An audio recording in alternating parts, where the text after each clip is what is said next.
سب سے اولا ہمارا نبی، سب سے بالا والا ہمارا نبی، سب سے بالا والا ہمارا نبی، اپنے مولا کا پیارا ہمارا نبی، اپنے مولا کا پیارا ہمارا نبی، یہ دونوں عالم کا دولا ہمارا نبی، دونوں عالم کا دولا ہمارا نبی، خلق سے اولیاء، اولیاء سے رسل، اور رسولوں سے اعلیٰ ہمارا نبی، کون دیتا ہے دینے کو منہ چاہیے، کون دیتا ہے دینے کو منہ چاہیے، دینے والا ہے سچا ہمارا نبی، غمزدوں کو رضا مجدہ دیجیے کہ ہے، غمزدوں کو رضا مجدہ دیجیے کہ ہے، بے کسوں کا سہارا ہمارا نبی، سب سے اولا والا ہمارا نبی، نحمدہ و نصلی وسلم علی رسولہ الکریم، اما بعد فاعوذ باللہ من الشیطان الرجیم، بسم اللہ الرحمن الرحیم، الصلاۃ والسلام علیک یا سیدی یا رسول اللہ وعلی آلک و اصحابک یا نور اللہ۔ تمامی دیکھنے والے معزز ناظرین کرام کو آپ کے میزبان بابر انکل کی جانب سے السلام علیکم ورحمۃ اللہ وبرکاتہ۔ آپ دیکھ رہے ہیں رمضان المبارک کی خوبصورت ٹرانسمیشن نور رمضان۔ جیسا کہ آپ کو علم ہے ناظرین، ہمارے پروگرام میں روزانہ کی بنیاد پر مختلف عالم دین اور مختلف مشہور و معروف صنف حضرات تشریف فرما ہوتے ہیں، جن سے ہم مختلف موضوعات پر گفتگو کیا کرتے ہیں، اور ایسی علمی گفتگو جس سے آپ کو اور مجھے بہت کچھ سیکھنے کو ملتا ہے۔ اسی طریقے سے آج بھی ہمارے ساتھ تشریف فرما ہیں عالم اسلام کے مشہور و معروف عالم دین حضرت علامہ مولانا در محمد نقشبندی صاحب۔ السلام علیکم۔ وعلیکم السلام ورحمۃ اللہ وبرکاتہ۔ کیسے ہیں علامہ صاحب؟ کرم ملک، آپ خیریت سے ہیں؟ الحمدللہ۔ ناظرین کرام، آج کا جو ہمارا موضوع ہے بہت ہی خوبصورت موضوع ہے۔ یہ موضوع ہے آج کا ہمارا نماز۔ نماز کب فرض ہوئی؟ نماز کی فضیلت کیا ہے؟ کہ نماز مومن کی معراج ہے، اور ہمارے پیارے آقا مدینے والے مصطفیٰ صلی اللہ تعالیٰ علیہ وآلہ وسلم کی آنکھوں کی ٹھنڈک ہے۔ اس موضوع پر آج ہم جامع گفتگو کریں گے علامہ صاحب کے ساتھ۔ اور سب سے پہلے علامہ صاحب، نماز پڑھنے کی فضیلت کیا ہے؟ بسم اللہ الرحمن الرحیم۔ قرآن مجید میں اللہ تعالیٰ نے ارشاد فرمایا، ھدی للمتقین الذین یقیمون الصلاۃ ومما رزقناہم ینفقون۔ قرآن پاک کا جب ہم مطالعہ کرتے ہیں تو قرآن مجید میں سب سے زیادہ اللہ تعالیٰ نے نماز کا حکم ارشاد فرمایا ہے۔ کم و بیش 700 مقامات ایسے ہے کہ جہاں پر اللہ نے یہی ارشاد فرمایا ہے کہ نماز قائم کرو، نماز قائم کرو، نماز قائم کرو، نماز پڑھو۔ اور وہ آیت مبارکہ جو ابھی میں نے آپ کے سامنے تلاوت کی ہے، اس میں متقین کے اوصاف کو بیان کیا گیا کہ جو اللہ والے ہوتے ہیں، متقین ہوتے ہیں، تو ان کے اوصاف کو، اللہ والے کون ہے؟ تو وہ پھر ایک اور آیت ہے 19ویں پارے کے اندر فرمایا کہ وعباد الرحمن الذین یمشون علی الارض ہونا وَإِذَا خَاطَبَهُمُ الْجَاهِلُونَ قَالُوا سَلَامًا۔ والذین یبیتون لربہم سجدا وقیاما، جو متقین ہے، اللہ والے ہیں، وہ رات اس حال میں گزارتے ہیں، یبیتون لربہم سجدا وقیاما، کہ وہ رات میں کبھی قیام کے حالت میں ہے تو کبھی سجدے کے حالت میں ہے۔ اور یہاں پر فرمائیں کہ جو متقین ہے، تقوی والے ہیں، وہ کیا کرتے ہیں؟ یقیمون الصلاۃ، وہ نماز کو قائم کرتے ہیں۔ دیکھیں بابر بھائی، دو چیزیں، ایک ہے نماز پڑھنا اور ایک ہے نماز کو قائم رکھنا۔ یقیمون الصلاۃ کا معنی ہے نماز کو قائم رکھنا، اور جو نماز پڑھنا یعنی آج پڑھ لی کر چھوڑ دی، پھر پرسوں پڑھ لی، پھر اگلے روز چھوڑ دی، جیسے کہ آج کل آپ دیکھ رہے ہیں ابھی رمضان المبارک کے مہینے میں مسجدوں میں جگہ ہی نہیں نماز پڑھنے کے لیے۔ فجر میں آپ دیکھ لیں کتنے لوگ ہیں، شاید جمعے میں اتنے لوگ ہماری مساجد میں عام دنوں میں نہیں ہوتے، آج کل فجر میں اتنے لوگ آئے ہوتے ہیں، مگر یہی لوگ عام دنوں میں کہاں ہوتے ہیں؟ ٹھیک ہے، تو اللہ تعالیٰ نے فرمایا یقیمون الصلاۃ، نماز کو ہمیشہ کے لیے قائم کرو۔ یہ نہیں کہ رمضان المبارک کا مہینہ ہے تو نماز پڑھنے کے لیے آ گئے، پھر اس کے بعد جیسے ہی مشکلات کچھ وقت کے لیے جیسے آ جاتے ہیں، بیماری وغیرہ آ جائے تو نماز پڑھنے کے لیے آتے ہیں۔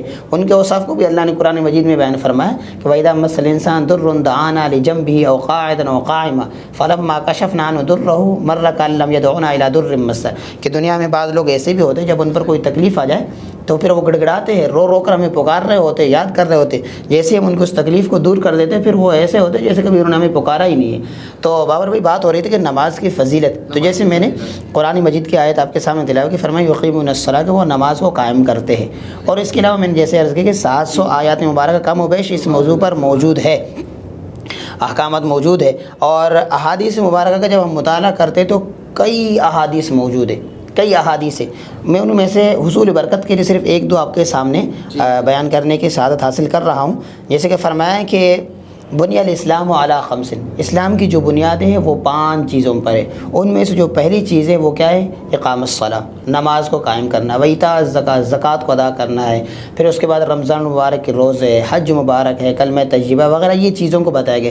فرمایا کہ من اقامہ فقد اقام الدین، جس نے اس کو قائم رکھا یعنی نماز کو قائم رکھا تو گویا اس نے دین کو قائم رکھا۔ ومن ہدمہ فقد ہدم الدین، اور جس نے نماز کو چھوڑ دی، نماز کو گرا دیا، گویا اس نے دین کو گرا دیا۔ تو یہاں سے آپ اندازہ لگا سکتے ہیں کہ نماز کی کیا اہمیت ہے، یعنی اس کو اللہ آقائد عالم صلی اللہ تعالیٰ علیہ وسلم نے دین کا ستون قرار دیا ہے۔ فرمایا کہ جس نے اسے قائم رکھا گویا اس نے دین کو قائم رکھا ہے۔ تو آج اگر ہم نماز چھوڑ رہے ہیں تو نماز چھوڑنے کے ساتھ ساتھ ہم کس کو چھوڑ رہے ہیں؟ ہم جو ہے دین کو چھوڑ رہے ہیں۔ اور یاد رکھیے کہ حضور سرور دو عالم صلی اللہ تعالیٰ علیہ وسلم نے ارشاد فرمایا کہ میری آنکھوں کی جو ٹھنڈک ہے وہ نماز میں ہے، اور نماز الصلاۃ معراج المومنین، اور نماز جو ہے وہ مومنین کے معراج ہے۔ ہر شخص آج دنیا میں عروج تو چاہتا ہے، معراج کا معنی یہ ہوتا ہے نا بلندی، ہر شخص مصنوعی طور پر بلندی تو چاہتا ہے، مگر فرمایا معراج المومنین، مومنین کو جو معراج ہے وہ نماز میں ہے۔ اگر کوئی مومن بلندی چاہتا ہے تو وہ پھر نماز کے ذریعے بلندی پر چڑھ سکتا ہے، نماز کے ذریعے آ سکتا ہے۔ ایک اور روایت میں حضرت عمر بن خطاب رضی اللہ تعالی عنہ سے مروی ہے کہ رسول اکرم صلی اللہ تعالیٰ علیہ وسلم سے پوچھا گیا، یا رسول اللہ صلی اللہ تعالیٰ علیہ وسلم، اللہ کے نزدیک سب سے محبوب ترین عمل کون سا ہے، سب سے پسندیدہ عمل کون سا ہے؟ فرمایا کہ سب سے پسندیدہ عمل تو یہ ہے کہ نماز کو اس کے وقت پر ادا کیا جائے، یعنی وقت پر نماز کو ادا کرنا یہ اللہ کے نزدیک سب سے پسندیدہ عملوں میں سے ہے، کہ وقت پر جیسے ہی وقت داخل ہو جائے تو فوراً ہی نماز ادا کر لے۔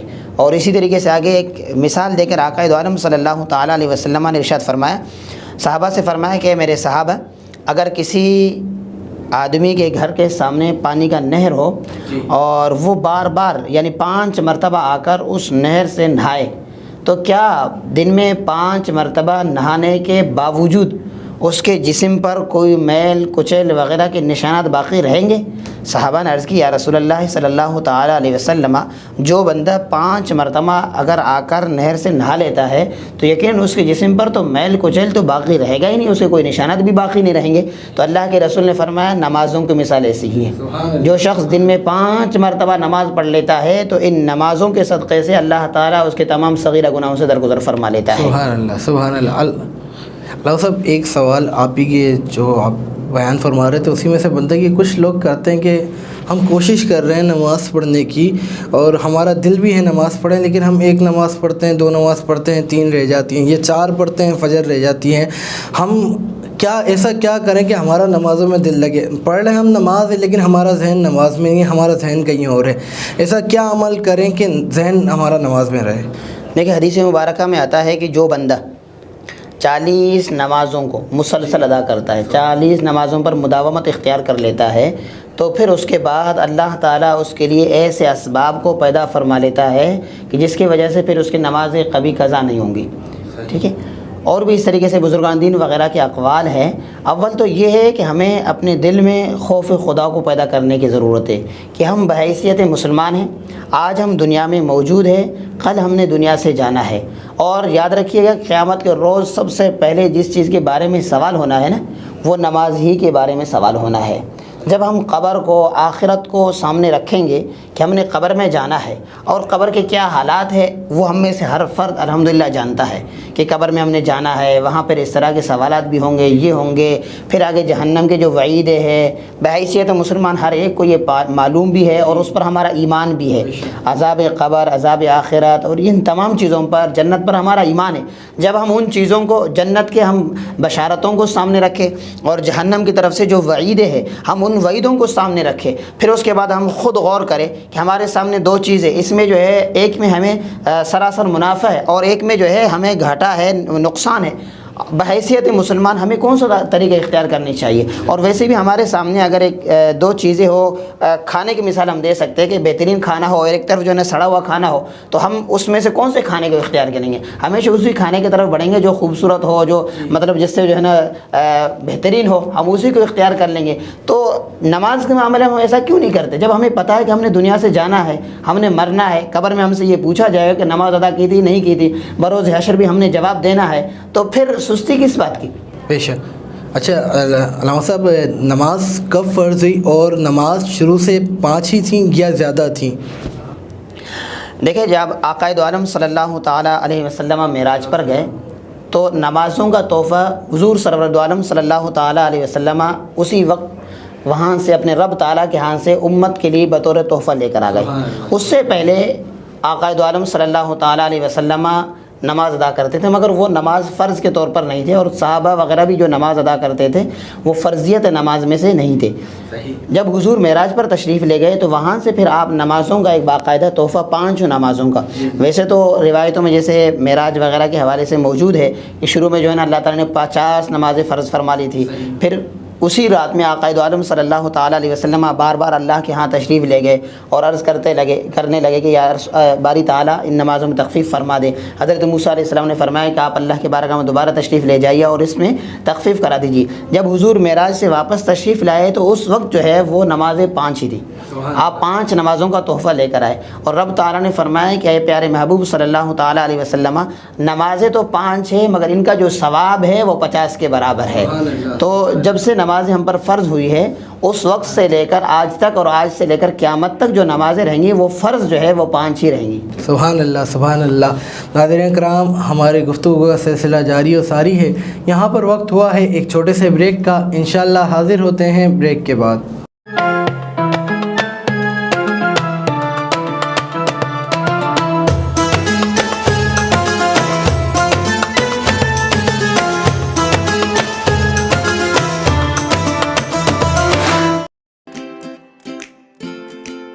Faber Fusion is a company run by clinicians. When we are looking at a patient, we are looking at the patient's medical needs first. Patient is in the comfort of his or her home. They're watching the TV, they're doing their chores while the infusion is going on. And patient's copay and deductible will be much lower if done at home than in the hospital setting. Home infusion, all in all, is a winning place for getting infusions done.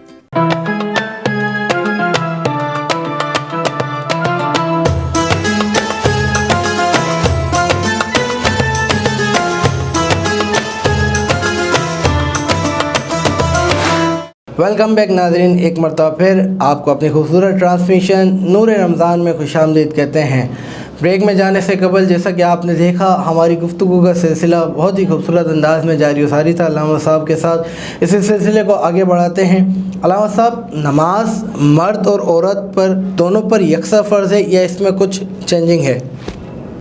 دیکھیں، نماز جو ہے بحیثیت مسلمان ہر مرد اور عورت پر فرض ہے.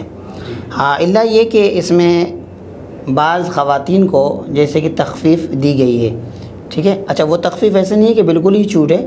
جیسے خواتین کے لیے جو مخصوص ایام ہے جن میں ان کو اس بات کی اجازت ہے کہ وہ اپنی ان نمازوں کو موقوف کر لے، پھر جو ہے یعنی اس چیز میں ان کو اجازت دی گئی ہے، وہ ان کی نمازیں معاف ہے. مگر اس دوران ان کو پھر یہی حکم ہے کہ جیسے ہی نماز کا وقت ہو جائے تو پھر وہ اسی طریقے سے اس روٹین کو قائم رکھنے کے لیے، جیسے آپ نے پہلے بھی سوال میں فرمایا تھا نا کہ مطلب ہم عادی بن جائے، تو وہ اپنے عادت کو قائم رکھنے کے لیے انہیں یہی کہا گیا ہے کہ جیسے ہی نماز کا وقت ہو جائے تو وہ جہاں پہلے نماز پڑھا کرتی تھی وہیں پر جو ہے نا مصلی بچھا کر بیٹھ جایا کریں گی، تاکہ وہ جو ایک ان کی عادت ہے، وہ جو روٹین ہے، اس میں جو ہے خلل نہ آ جائے، اس میں چینجنگ نہ آ جائے. البتہ نمازوں میں ان کو جو ہے چھوٹ ہے کہ وہ نماز ان کی معاف ہے، مگر وہ پھر کوشش کرے کہ وہ اس روٹین کو قائم رکھنے کے لیے. مردوں کے لیے تو پھر بہر صورت ان کے اوپر فرض ہے. عورتیں تو گھر میں ہی پڑھتی ہیں نماز. اچھا، جیسے رمضان المبارک کا مہینہ جاری و ساری ہے تو اس کے اندر کوئی اجتماعی نمازیں بھی ہوتی ہیں عورتوں کی؟ دیکھیں، اجتماعی نماز ہو یا انفرادی نماز ہو، جیسے ابھی آپ نے کہا کہ گھر میں نماز پڑھ لیتی خواتین، ہمیشہ میں تو یہی حکم ہے کہ ہم فرائض کو، مردوں کو حکم ہے کہ وہ فرائض تو مساجد میں جا کر ادا کر لیں، باقی سنن وغیرہ اور خواتین کو تو یہی حکم ہے کہ وہ گھروں میں نماز ادا کر لیں.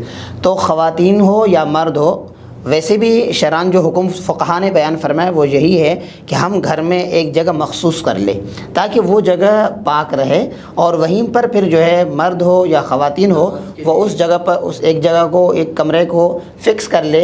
ایک جگہ ایسا ہو کہ جہاں پر جو ہے ہر شخص کا آنا جانا نہ رہے نا، تاکہ وہ جگہ پاک رہے، محفوظ رہے، وہیں پر جو ہے وہ نماز ادا کرتے رہے، جتنے بھی چاہے مرد ہے یا خواتین ہے. البتہ یہ کہ جیسے پہلے بھی میرے خیال سے ایک ٹرانسمیشن میں یہی گفتگو ہوئی تھی تراویح کے حوالے سے، اس میں نے یہی بات عرض کی تھی کہ اگر گھروں میں باقاعدہ جماعت کے ساتھ تراویح وغیرہ کا اہتمام ہے تو اس میں کر سکتے، اس میں کوئی مذائقہ نہیں ہے. اہتمام ہے جماعت کا تراویح کا تو وہ گھروں میں اجتماعی طور پر پھر نماز ادا کر سکتے ہیں، مگر اس میں امام جو ہوگا وہ مرد ہی ہوگا. ٹھیک ہے، ٹھیک ہے. پھر اس کے ساتھ ایک دو مرد اور باقی خواتین اگر گھر میں نماز پڑھ لیتی تو اس میں کوئی مذائقہ نہیں ہے. اچھا علامہ صاحب، جیسے بندہ نمازی ہے، پانچوں وقت کی نماز پڑھتا ہے لیکن وہ مسجد میں فرض نہیں پڑھتا، یعنی کہ فرض جماعت کے ساتھ نہیں پڑھتا، اپنی انڈیویجول پڑھتا ہے، تو اس کے لیے کیا حکم ہے؟ دیکھیں، جماعت کی جو فضیلت ہے نا بہت اہم ہے. پہلے تو روایتوں کو جب ہم دیکھتے ہیں تو حضور نے فرمایا ہے کہ ایک وہ آدمی جو عام نماز مطلب گھر میں ادا کر لیتا ہے، اور جو جماعت سے نماز ادا کی جاتی ہے، وہ جو جماعت سے نماز ادا نہیں کر رہے ہیں ان کی نماز جو ہے وہ 27 درجہ، جماعت والی جو نماز ہے وہ 27 درجہ اس سے افضل ہے. یعنی عام نماز میں اور جماعت والی نماز کو اگر ہم دیکھتے ہیں تو جو جماعت سے نماز ادا کی جاتی ہے وہ 27 درجہ افضل ہے اس نماز سے. اور یہاں سے بھی اندازہ لگا سکتے ہیں کہ حضور سرور دو عالم صلی اللہ تعالیٰ علیہ وسلم نے ارشاد فرمایا، مفہوم حدیث عرض کر رہا ہوں، کیا ہوگا ان لوگوں کا جو نماز جماعت سے ادا نہیں کرتے ہیں. اور فرمایا کہ میں چاہتا ہوں کہ میں کسی کو پیچھے امام مقرر کر لوں، وہ لوگوں کو نماز پڑھائے، اور میں آگ لے کر ان لوگوں کے گھروں کو جلا دوں جو جماعت کے وقت مسجد میں نہیں آتے ہیں. تو یہاں سے ان وعیدوں سے آپ اندازہ لگا سکتے ہیں کہ جماعت کے ساتھ نماز پڑھنے کی کیا اہمیت ہے اور کس قدر اہم چیز ہے یہ، اور کس قدر اہم ہے. تو ان وعیدوں کو سامنے رکھتے ہوئے آپ اندازہ لگا سکتے ہیں کہ جماعت کے ساتھ جو نماز پڑھنے کی اہمیت ہے وہ بہت ہی اہم ہے. اور میں یہاں پر بابر بھائی ایک بات اور بھی عرض کروں، دیکھیں ہم جب نماز پڑھتے ہیں جماعت کے ساتھ، اس وقت سامنے کون ہے؟ امام صاحب ہے. ٹھیک ہے، اور ہم ایک انفرادی طور پر نماز ادا کر رہے ہیں، کوئی پتہ نہیں کہ ہماری نماز اللہ کی بارگاہ میں قبول ہو یا نہ ہو، اور پتہ نہیں کہ وہ نماز کے لیے جس طریقے سے تیاری کرنی چاہیے تھی آیا ہم نے اس طریقے سے تیاری کی ہے یا نہیں کی ہے. جب ہم جماعت کے ساتھ پڑھتے ہیں تو جیسے کہ روایتوں میں آتا ہے کہ جہاں 40 افراد ہوتے ہیں تو وہاں جو لوگ دعا کرتے ہیں اللہ تعالیٰ ان کی دعا کو قبول فرما لیتا ہے. اور یقیناً جب جماعت میں ہم کثرت کے ساتھ نماز پڑھتے ہیں تو ان میں کئی ایسے اللہ والے ہیں جن کی نماز اللہ کی بارگاہ میں قابل قبول ہے، تو ہم امید رکھتے ہیں کہ ان کے صدقے سے اللہ تعالیٰ ہماری نمازوں کو بھی قبول فرما لے گا. تو جماعت کی بے شمار برکتیں ہے، اس کی بہت فضیلتیں ہیں، تو ہمیں بلکہ کوشش کیا لازمی ہے ہم کوشش کریں کہ جماعت کے ساتھ اپنی نماز کو ادا کریں۔ سبحان اللہ سبحان اللہ۔ ناظرین کرام، بہت ہی خوبصورت گفتگو نماز کے حوالے سے ہماری جاری و ساری ہے۔ یہاں پر دل چاہ رہا ہے میرا کہ آپ کو ایک نعت پاک سناؤں، بہت ہی خوبصورت نعت پاک مولانا اختر رضا خان صاحب کی لکھی ہوئی۔ منور میری آنکھوں کو میرے شمس و ضحیٰ کر دے، منور میری آنکھوں کو میرے شمس و ضحیٰ کر دے، غموں کی دھوپ میں وہ سایہ زلفیں تو تا کر دے، جہاں پانی عطا کر دے وری جنت ہی پا کر دے، جہاں پانی عطا کر دے وری جنت ہی پا کر دے، نبی مختار کل ہے جس کو جو چاہے عطا کر دے، نبی مختار کل ہے جس کو جو چاہے عطا کر دے، جہاں میں ان کی چلتی ہے وہ دم میں کیا سے کیا کر دے، جہاں میں ان کی چلتی ہے وہ دم میں کیا سے کیا کر دے، سمی کو آسماں کر دے، سریا کو سرا کر دے، زمیں کو آسماں کر دے، سریا کو سرا کر دے، نبی مختار کل ہے اس کو جو چاہے عطا کر دے، اور مجھے کیا فکر ہو اختر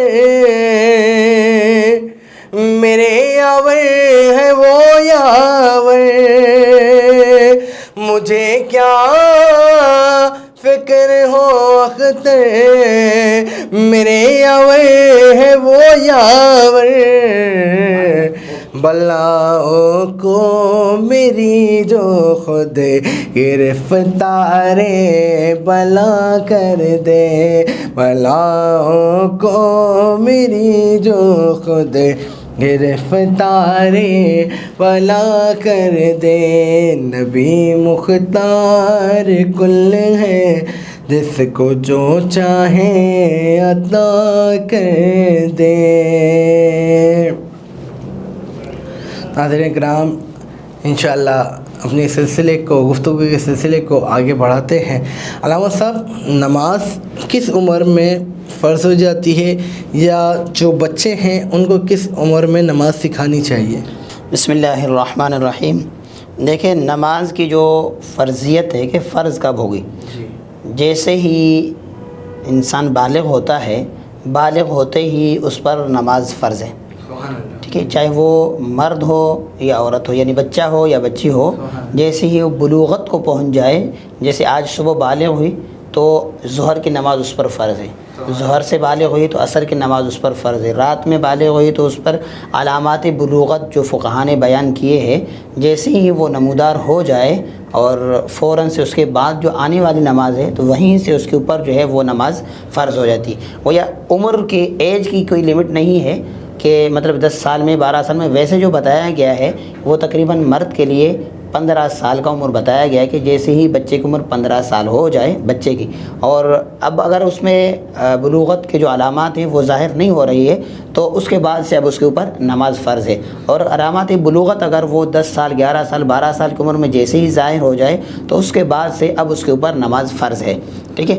اب ویسے جو ہے بچے کو کس عمر میں ہم نماز پڑھنے کی تبلیغ کریں، کب سے اس کو نماز سکھانا شروع کر دیں، دیکھیں یہ بہت اہم موضوع ہے، اور بچہ جو ہے ہمیشہ جو ہے والدین کو دیکھ کر سیکھتا ہے، اور ہمیں کوشش یہی کرنی چاہیے، اور ویسے بھی جو ہمیں حکم ہے نا کہ نوافل سنن وغیرہ ہم گھروں میں ادا کر لیں، اس کی جو وجہ ہے وہ یہی ہے تاکہ ہم گھروں میں نماز ادا کر لیں گے تو وہ چھوٹے چھوٹے جو بچے ہیں بچے ہمیں دیکھیں گے کہ ابا نماز پڑھ رہے ہیں تو وہ فوراً سے ہمارے ساتھ مصلی بچھا کر نماز پڑھنے لگ جاتے ہیں، تو وہ بچے دیکھے دیکھے سیکھ جائیں گے۔ فرمایا کہ جیسے ہی بچہ جو ہے وہ 6 سال کا ہو جائے تو اسے نماز پڑھنے کے لیے کہو، اس کے بعد سے جو ہے نا 6-7 سال کی عمر سے اس کو نماز اپنے ساتھ مطلب ہے کہ اس کو نماز پڑھانے پہ لگ جاؤ۔ پھر جیسے ہی 10 سال کا ہو جائے 11 سال کا تو اسے جو ہے نا پھر تھوڑا سا سختی کرو، اور جیسے ہی بالغ ہو جائے پھر تو لازم ہے والدین پر کہ اسے نماز پڑھوا دے، اور اگر بچہ بالغ ہو کر نماز نہیں پڑھ رہا ہے تو اب قصوروار والدین ہے، اور والدین سے پوچھا جائے گا کہ آپ نے اپنے بچے کی جو ہے تربیت کیوں ایسے نہیں کی کہ اب بچہ بالغ ہو گیا اور نماز ادا نہیں کر رہا ہے۔ صحیح۔ اللہ پاک آپ کو ہم سب کو 5 وقت کی نماز پڑھنے کی توفیق عطا فرمائے، کیونکہ یہ وہ تحفہ ہے کہ جس میں ہم ہر 5 وقت اللہ تعالی ہمارے کو اپنے گھر بلا رہا ہے اپنی عبادت کرنے کے لیے۔ اللہ پاک آپ کو ہم سب کو اپنی عبادت کرنے کی توفیق عطا فرمائے۔ علامہ صاحب جیسے بندہ ہے اسی ذکر کو کنٹینیو کرتے ہیں، جیسے ایک ایج اسٹارٹ میں بندے نے نمازیں پڑھی، پھر بیچ کئی سال چھوٹ گئے، پھر بندہ واپسی کنٹینیوس نمازیں کر رہا، تو بیچ میں جو نمازیں رہیں یعنی کہ جو قضائے نمازیں ہیں وہ کیسے ادا کرے گا؟ ہاں، اسی کہتے ہیں قضائے عمری۔ ٹھیک ہے، قضائے عمری کا طریقہ میں آپ کے سامنے بیان کر لیتا ہوں۔ دیکھیں، شروع سے پڑھ لیا، آخر بیچ میں چھوڑ دیا، پھر پڑھ رہا ہے، یا شروع سے جو ہے نا اس نے نماز پڑھی نہیں تھی، پھر ایک وقت آیا اسے خیال آیا کہ اب میں نماز شروع کر لوں۔ بہر صورت اس کا آسان ہی حل ہے اور آسان طریقہ ہے کہ فرمائیں کہ جیسے ہی ہم نماز شروع کر دیں، عام نمازیں جیسے ہم شروع کر لیں، مسجد میں جائیں نماز پڑھنے کے لیے یا گھر میں ادا کر رہے ہیں، مطلب جب سے ہم نے نماز اب شروع کر لی ہے تو اب کوشش کر رہے کہ ہر نماز کے ساتھ ایک نماز کی قضا کر لیں۔ اور اس کا آسان طریقہ ہے، آسان نیت ہے کہ جیسے آپ ظہر کی نماز پڑھ رہے ہیں، 4 رکعت نماز فرض ہے، تو اسی کے فرض پڑھنے سے پہلے یا فرض پڑھنے کے بعد جیسے ہی آپ کو ٹائم ملے تو آپ جو ہے نا یہ نیت کر لیں کہ جو سب سے آخری نماز ظہر مجھ سے قضا ہوئی تھی میں اس کی قضا کر رہا ہوں، بس یہ نیت کر کے اللہ اکبر کہہ دے اور 4 رکعت نماز فرض ظہر بطور قضا کے ادا کر لے۔ پھر اسی طریقے سے عصر میں، ٹھیک ہے، جیسے ہی موقع لگے آپ کو تو 4 رکعت نماز عصر جو آخری قضا ہوئی تھی عمر میں اسی کو ادا کر رہا ہوں، اسی کی جو نیت کر کے آپ 4 رکعت ادا کر لیں۔ پھر مغرب میں، عشاء میں، فجر میں اسی طریقے سے۔ یاد رکھیے کہ جب ہم نمازوں کی قضا کر لیں گے تو اس میں ہم 6 نمازوں کی قضا کریں گے۔ نماز ہم پر فرض ہے، ایک وتر ہم پر واجب ہے۔ جب قضا نماز ادا کریں گے تو اس کے ساتھ ساتھ ہم وتر کی بھی قضا کر لیں گے۔ جب عشاء کی نماز قضا کر لیتے تو اس میں جہاں ہم 4 رکعت فرض عشاء کی ادا کر لیں گے تو وہیں پر 3 رکعت وتر کی بھی ہے، وہ بھی ادا کرنی ہے ہمیں، تو یہ گویا کہ ہم 6 نمازیں ہو جائیں گے وتر کو ملا کر ساتھ میں، ٹھیک ہے۔ تو اس طریقے سے ہم ان نمازوں کی قضا شروع کر لیں، ہر نماز کے ساتھ اتنی رکعتیں جو ہے وہ قضا شروع کر لیں۔ یہاں پر میں ایک چھوٹا سی بات عرض کر لوں کہ جس حالت میں نماز قضا ہوئی تھی اسی طریقے سے اس کو ہم جو ہے ادا کر لیں گے۔ جیسے مثال کے طور پر ہم سفر میں تھے اور وہ نماز سفر میں قضا ہوئی تھی ہم سے، تو اب جب ہم اس کی ادا کر رہے ہیں تو کیونکہ سفر میں جو 4 رکعت والی نماز ہے اس کے 2 رکعتیں ہیں، تو اب جو ہے ہم جب ادا کر رہے ہیں تو وہ 4 کے بجائے ہم 2 ہی ادا کر لیں گے اس کے لیے۔ سبحان اللہ، سبحان اللہ۔ ناظرین کرام، بہت ہی خوبصورت انداز میں اور بہت ہی علمی گفتگو ہماری جاری و ساری ہے علامہ صاحب کے ساتھ نماز کے موضوع پر۔ یہاں پر وقت ہوا ہے ایک چھوٹے سے بریک کا، انشاءاللہ حاضر ہوتے ہیں بریک کے بعد۔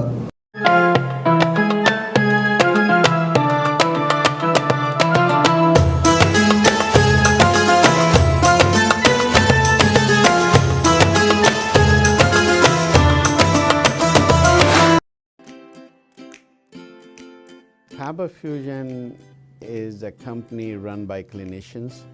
When we are looking at a patient, we are looking at the patient's medical needs first. Patient is in the comfort of his or her home. They're watching the TV, they're doing their chores while the infusion is going on. And patient's copay and deductible will be much lower if done at home than in the hospital setting. Home infusion, all in all, is a winning place for getting infusions done.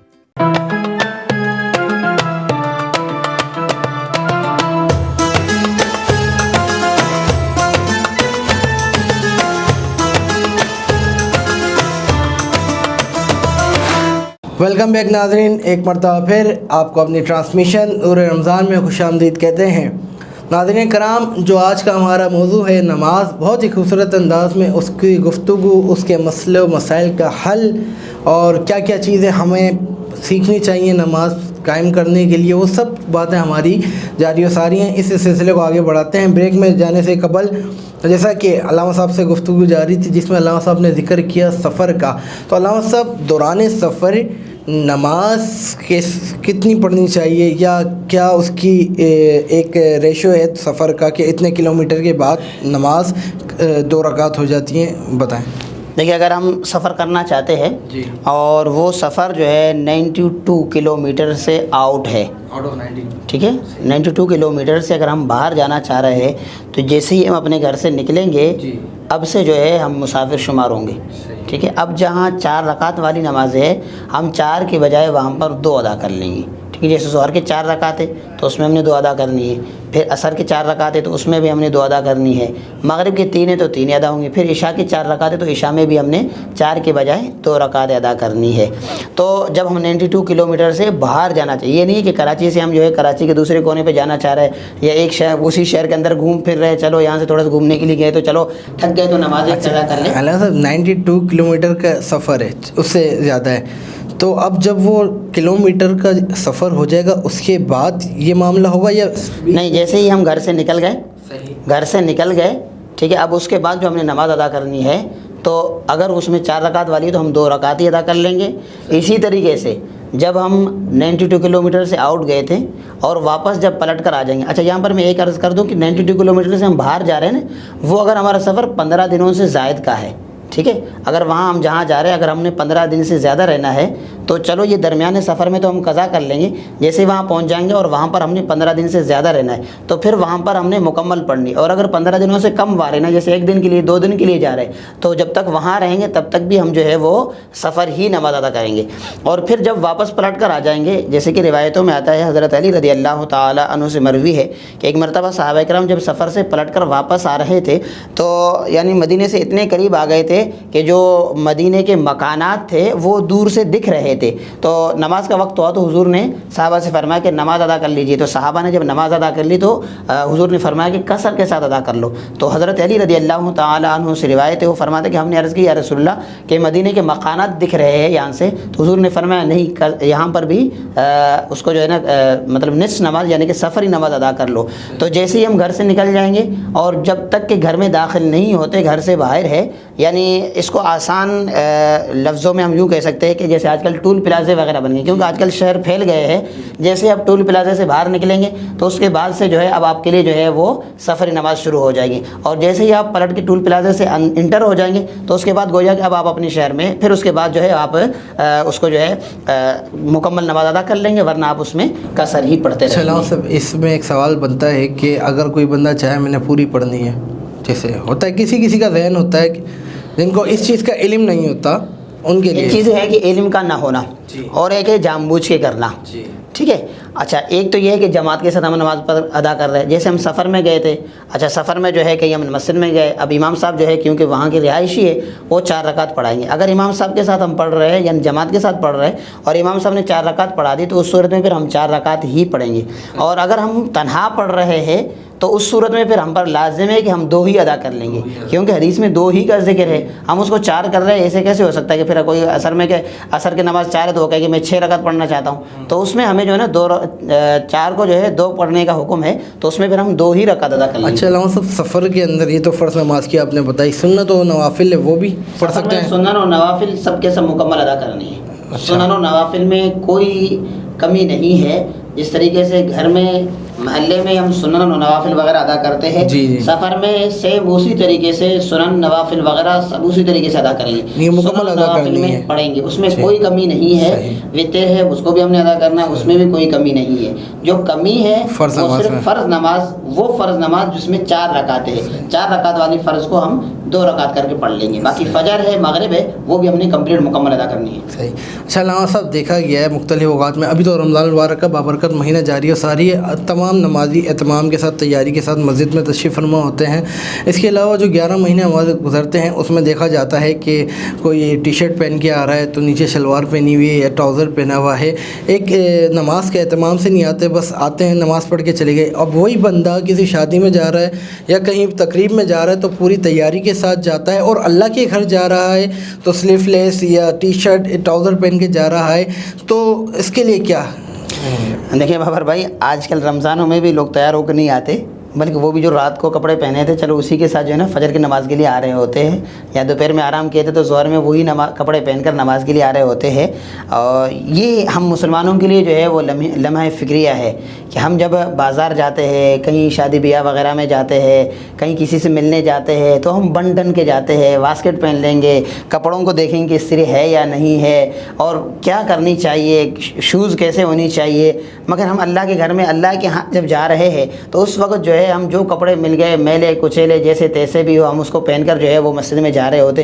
تو یہ ہم بحیثیت مسلمان ہمارے لیے جو ہے نا یہ لمحہ فکریہ ہے کہ ہم کہاں کھڑے بحیثیت مسلمان۔ اب سوال یہ ہے کہ آیا اس صورت میں ان کی نماز ادا ہوگی یا نہیں ہوگی، اس پر ہم گفتگو کرتے ہیں۔ تو دیکھیں نماز کی ادائیگی کے لیے اس کے لیے یہ شرائط نہیں ہے کہ آپ کے کپڑے ایسے ہونے چاہیے ویسے ہونے چاہیے۔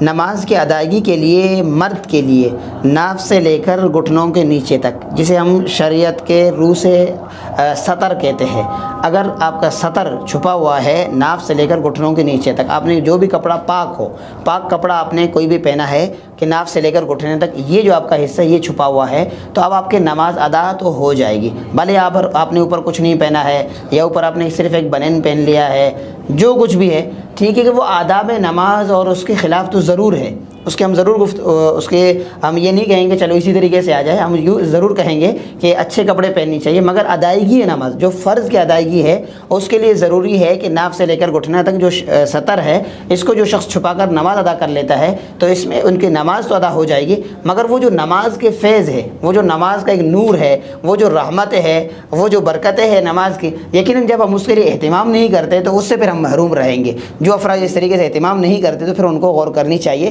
کہ ہم بحیثیت مسلمان کہاں کھڑے ہیں اور دیگر معاملات میں ہم کیا کیا کچھ نہیں کرتے ہیں، اور جب نماز کی باری آتی ہے تو پھر اس میں ہمارے پاس کپڑے بھی نہیں ہوتے پہننے کے لیے۔ کہ وہ اللہ کا گھر ہے، وہاں سے اللہ سے مانگیں گے تو ہر چیز بالکل وہاں اہتمام کرنی چاہیے۔ میں آپ کو عرض کر دوں بابر بھائی، حدیث مبارکہ میں آتا ہے کہ جب تم پریشان ہو جاؤ نا نماز پڑھنے لگ جاؤ، تو نماز ایک وہی چیزیں فرمائے کہ جسے تم اپنے رب تعالیٰ سے کلام کر رہے ہوتے ہو، اور فرمایا کہ جب تم نماز ادا کرو اس حال میں نماز ادا کرو کہ تم رب تعالیٰ سے گفتگو کر رہے ہو، اور پھر اگر تمہارا یہ عقیدہ نہ ہو، یہ تم اعتقاد نہیں رکھ سکتے ہو، تو کم از کم یہ رکھو کہ تم نماز ادا کر رہے ہو، رب تعالیٰ تمہیں دیکھ رہا ہے۔ تو ہمیں خود غور کرنی چاہیے کہ ہم نماز پڑھ رہے ہیں، چلو ہم رب تعالیٰ سے تو کلام نہیں کر سکتے، مگر وہ رب تعالیٰ ہے، وہ رب ہے، وہ خالق ہے، وہ ہمیں دیکھ رہا ہے۔ جب وہ ہمیں دیکھ رہا ہے تو ہمیں پھر کس حالت میں کھڑے ہونے کی ضرورت ہے؟ اچھا علامہ صاحب، نماز کے بعد، نماز پڑھنے کے بعد دعا کتنی ضروری ہے کرنا؟ دیکھیں نماز کے بعد جو دعا ہے کئی روایتوں میں موجود ہے، احادیث مبارکہ اس پر کثیر تعداد میں موجود ہے، اور قرآن میں آیا نا فَإِذَا فَرَغْتَ فَانْصَبْ وَإِلَىٰ رَبِّكَ فَارْغَب، جب تم ایک کام سے فارغ ہو جاؤ تو دوسرے کام میں لگ جاؤ۔ اور اس کے علاوہ بھی کئی روایتوں میں موجود ہے، جیسے کہ حضرت عمر فاروق رضی اللہ تعالی عنہ سے بھی ایک روایت موجود ہے، فرماتے کہ ایک مرتبہ جو ہے دو شخصوں کا ذکر ہے، انہوں نے آ کر مسجد میں نماز ادا کر لی، اور پھر اس کے بعد ایک نے آ کر نماز ادا کی، اور نماز ادا کرنے کے بعد جو ہے نا ایسی سرسری سی دعا کی اور اٹھ کر چلا گیا، تو حضور نے فرمایا کہ یہ محروم رہا ثواب سے۔ اور پھر ایک شخص اور آتے ہیں، پھر وہ اسی نماز پڑھتے ہیں، نماز پڑھنے کے بعد جو ہے رب تعالیٰ کی حمد بیان کرتے ہیں، حضور پر درود پاک، پھر اس کے بعد جو ہے وہ دعا کرتے ہیں۔ جب وہ دعا کرتے تو حضور نے فرمایا کہ اس نے اپنے ثواب کو پا لیا۔ تو صحابہ نے عرض کی یا رسول اللہ کیوں؟ فرمایا کہ اس نے آ کر نماز تو ادا کر لی مگر وہ دعا نہیں کی اور اٹھ کر چلا گیا اور سرسری سے دعا کر لی، اور اس نے جو ہے نماز ادا کر لی، نماز ادا کرنے کے بعد جو ہے نا حمد باری تعالیٰ، پھر مجھ پر درود پاک، اب جب یہ دعا کر کے مانگ رہا ہے تو اللہ تعالیٰ اسے ضرور ثواب عطا فرمائے گا۔ اور دیکھیں نماز کے بعد جیسے کہ فرمایا گیا ہے کہ نماز کے بعد جو بندہ دعا کر لیتا ہے تو اللہ تعالیٰ اس کی دعا کو ضرور بھی ضرور قبول فرما لیتا ہے۔ تو گویا نماز کے بعد جو ہے وہ قبولیت دعا کا وقت ہے، اس وقت جو ہے اللہ سے جو بھی دعا کی جائے امید ہے کہ انشاءاللہ رب تعالیٰ اسے قبول فرمائے گا۔ انشاءاللہ دعا کا ذکر ہو رہا ہے تو میرا بھی دل چاہ رہا ہے کہ یہاں پر ایک دعائیہ کلام شامل کروں، بہت خوبصورت کلام ہے، آپ نے 12 سنا ہوگا، شامل ہو جائیے گا۔ اے سبز گنبد والے منظور دعا کرنا، جب وقت نزا آئے آقا دیدار عطا کرنا، اے نور خدا آ کے آنکھوں میں سما جانا، یا در پہ بلا لینا، یا خواہ میں آ جانا، اے پردہ نشین دل کے پردے میرا کرنا، جب وقت نزا آئے آقا دیدار عطا کرنا، میں قبر اندھیری میں گھبراؤں گا جب تنہا مولا، میں قبر اندھیری پہ گھبراؤں گا جب تنہا، امداد میری کرنے آ جانا رسول اللہ، روشن میرے تربت کو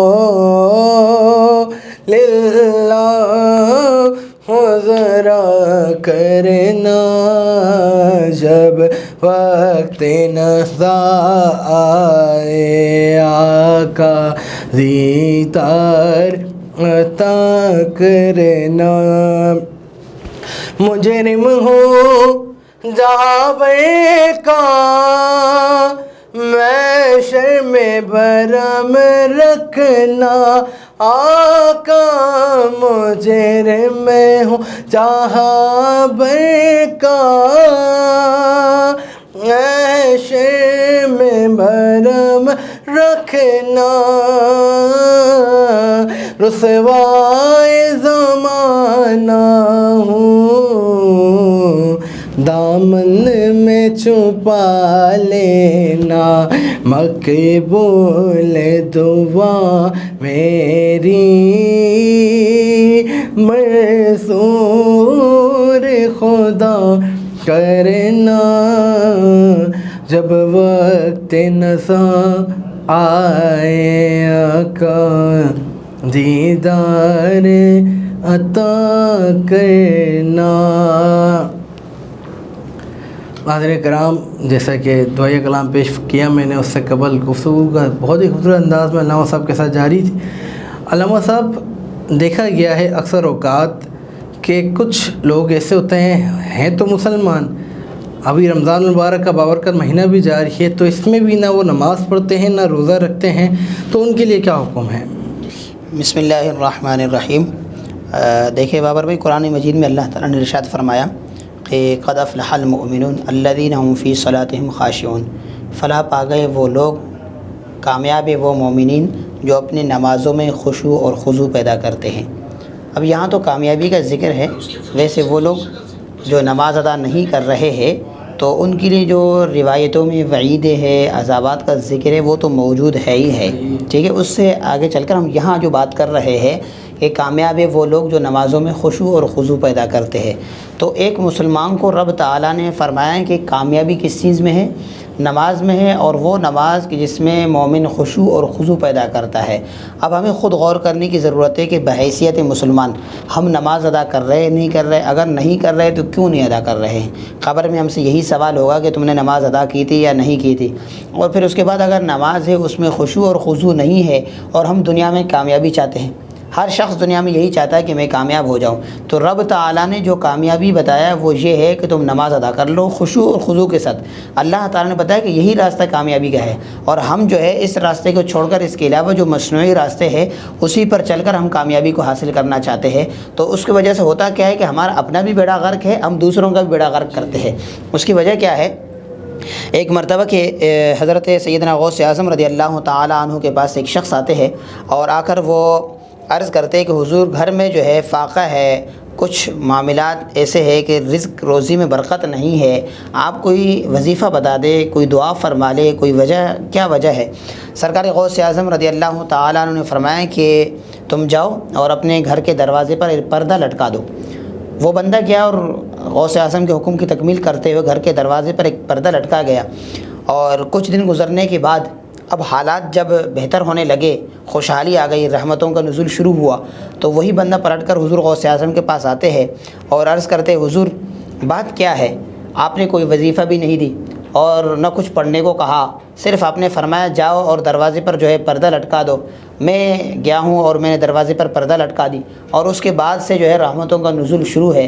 تو اس کی کیا حکمت ہے، وجہ کیا ہے؟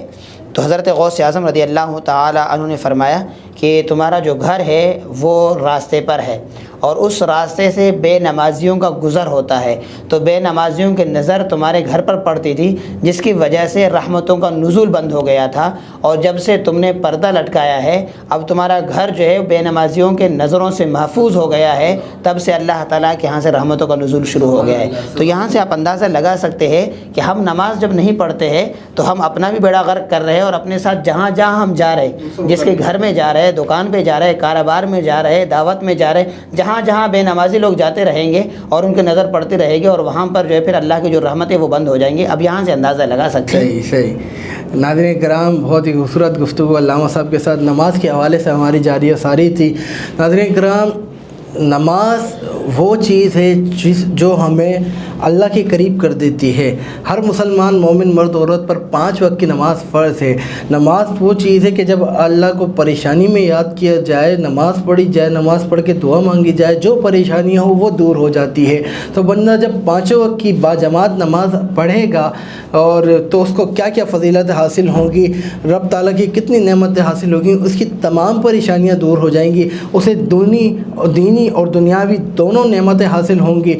اللہ پاک سے دعا ہے کہ اللہ پاک مجھے، آپ کو، ہم سب کو 5 وقت کا باجماعت نمازی بنا دے، اپنے تمام اللہ تعالیٰ احکامات پورا کرنے والا بنا دے۔ ناظرین کرام، یہاں وقت ہوا ہے ہمارے پروگرام کے اختتام کا۔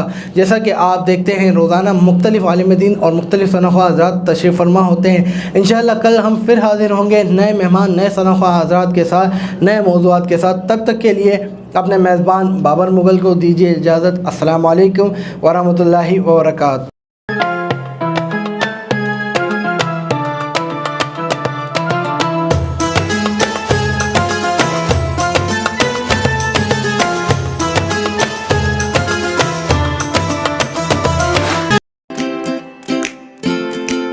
Faber Fusion is a company run by clinicians. When we are looking at a patient, we are looking at the patient's medical needs first. Patient is in the comfort of his or her home. They're watching the TV, they're doing their chores while the infusion is going on. And patient's copay deductible will be much lower if done at home than in the hospital setting. Home infusion, all in all, is a winning place for getting infusions done. It is a heartening fact that you may obtain the best return on investment from your knowledge.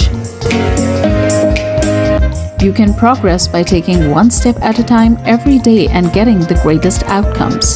American Education for Foreign Students provides online certification programs to assist you build your job skills in the United States. AMEDFS offers students hundreds of certificates courses worldwide. There are no limits to learning, and with AMEDFS, you can begin your journey of studies by enrolling in these courses at your own pace, no matter where you are in the world. Our certificate programs are cost-effective and can help you improve your skills and knowledge. The best part is that you can learn these courses in your desired duration. We offer countless courses in various disciplines. Many courses are available, including business, information technology, programming, and project management. Our mission is to make high-quality education accessible globally. For more information, visit our website www.amedfs.com or call us on 1909-5762-982.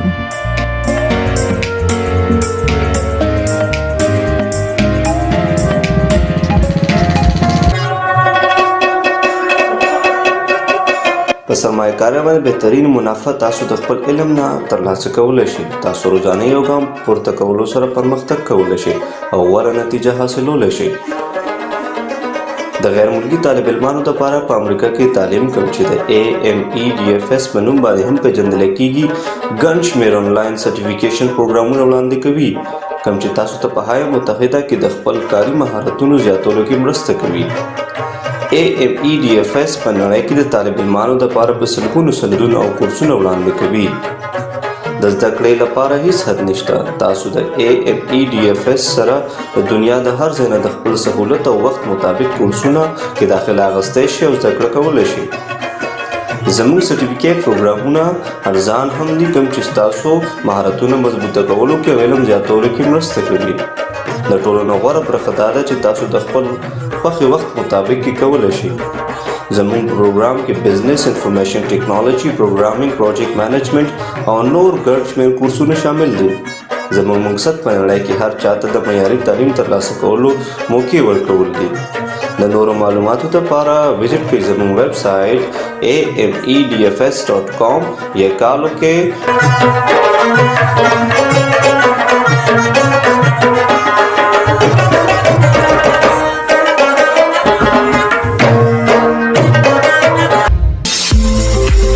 OPTV is now available on Roku. Please tune in to Roku.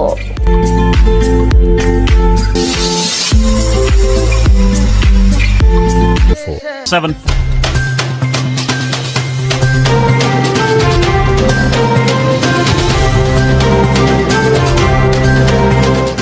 OPTV